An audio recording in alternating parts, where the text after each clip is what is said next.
Before we begin this incredible story, if you value content that rescues forgotten heroes and sheds light on true stories of courage, take a moment to like this video and subscribe to the channel. Your support keeps these voices alive, voices that history almost lost. Now prepare yourself, because what you're about to hear is one of the most extraordinary survival stories ever to come out of a battlefield.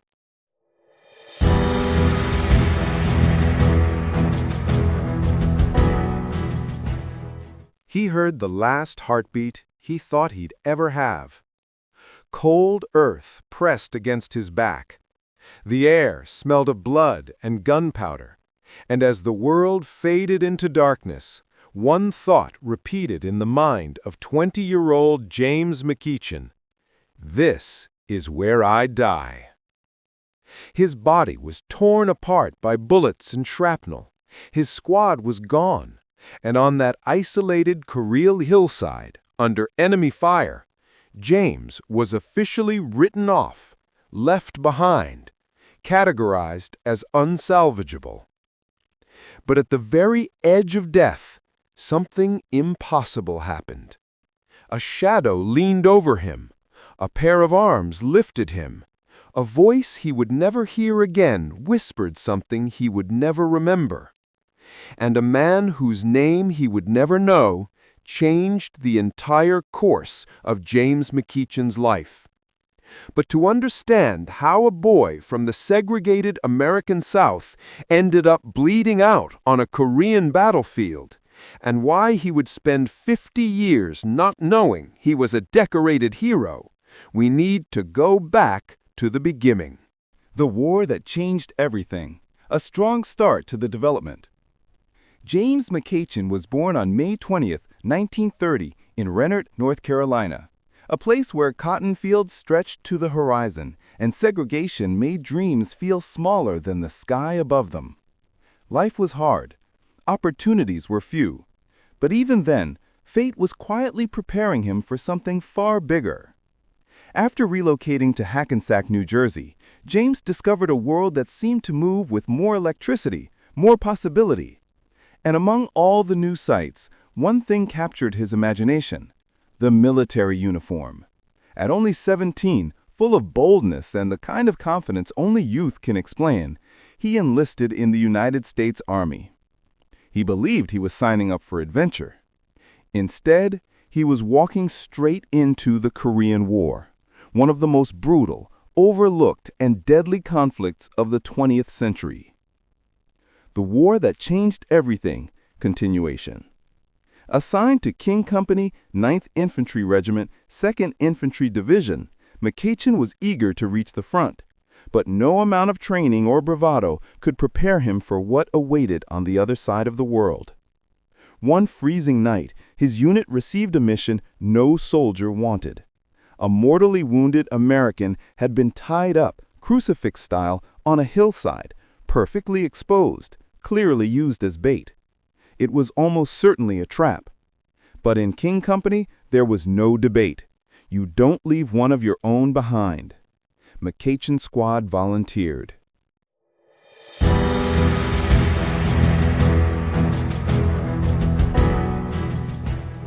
What happened next would become one of the most tragic, heroic, and haunting episodes of the war. As the squad approached the area, the night erupted. Enemy fire from every direction, bullets slicing through the darkness, mortars turning the hillside into a blazing nightmare. The rescue mission collapsed into a deadly ambush. James was hit again and again. Shrapnel tore into his stomach and leg. Bullets shattered flesh and bone. He fell to the ground, bleeding out while chaos raged around him.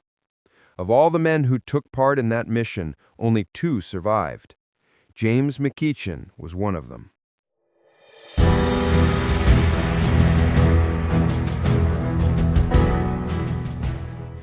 Left for dead. But survival was not yet guaranteed.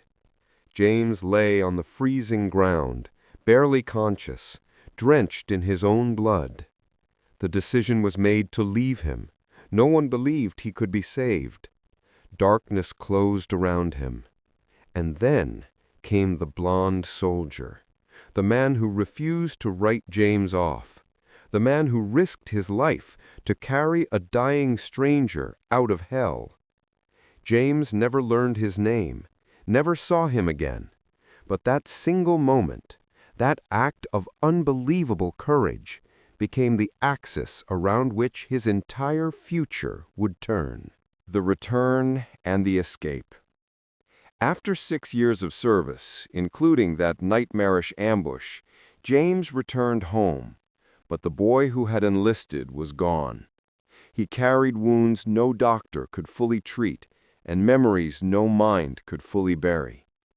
Like many veterans, he tried to disappear into normal life.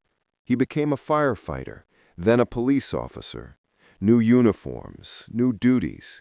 But survivor's guilt followed him everywhere. Visits to naval hospitals brought back the faces of friends he lost, the cries of dying soldiers, the cold Korean dirt beneath his back. And one question haunted him. Why did he survive when so many didn't?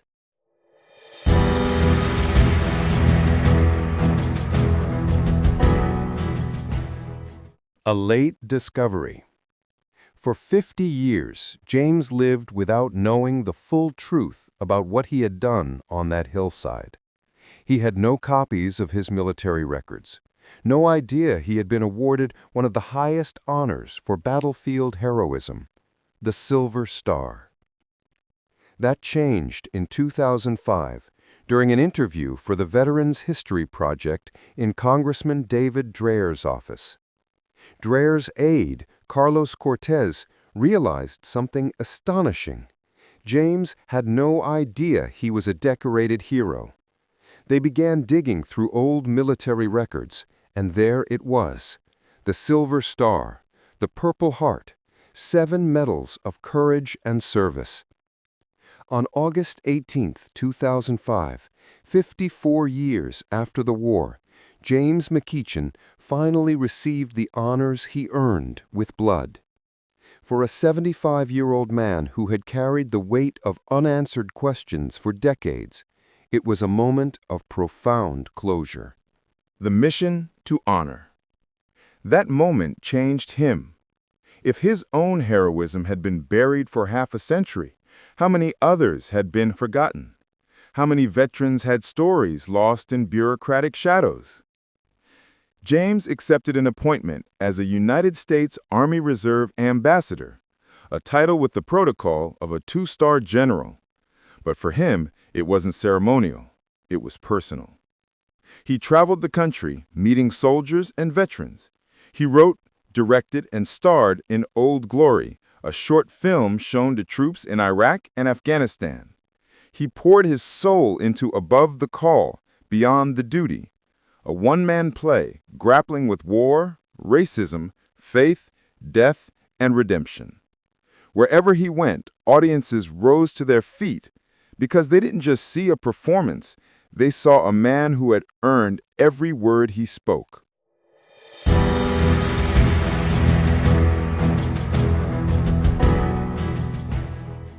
A Voice for the Forgotten.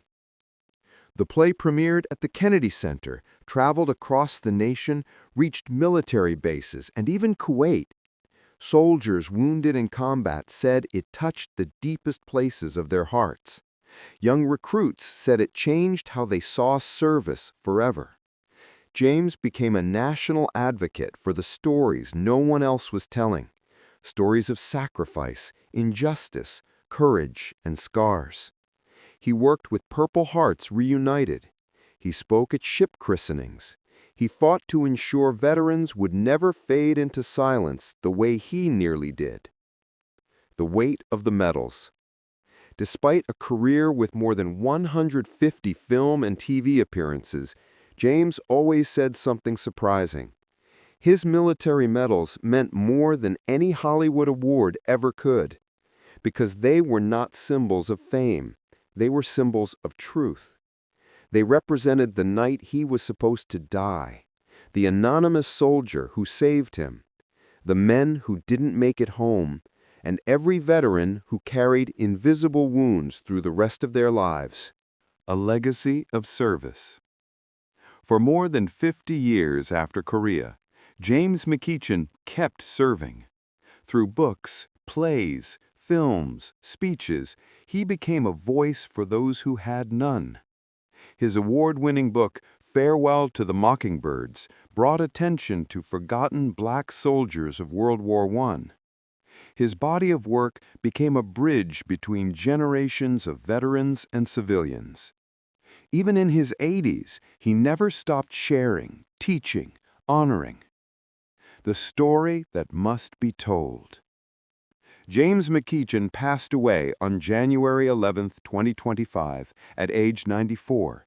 But his story, his survival, his courage, his mission remains a testament to the resilience of the human spirit.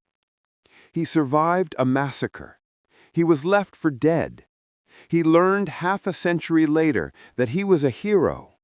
And then he dedicated the rest of his life to ensuring no veteran would ever feel forgotten. His story reminds us that medals have weight, not because of metal, but because of memory, and that our duty is clear. Honor the living, remember the fallen, tell their stories.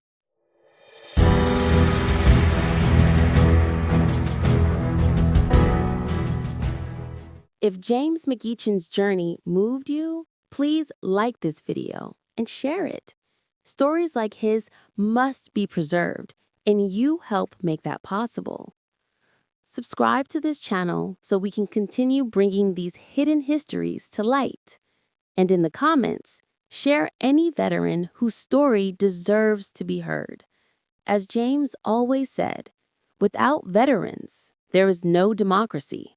Without democracy, there is no America. Thank you for watching. And join me next time as we uncover another incredible story of courage and resilience.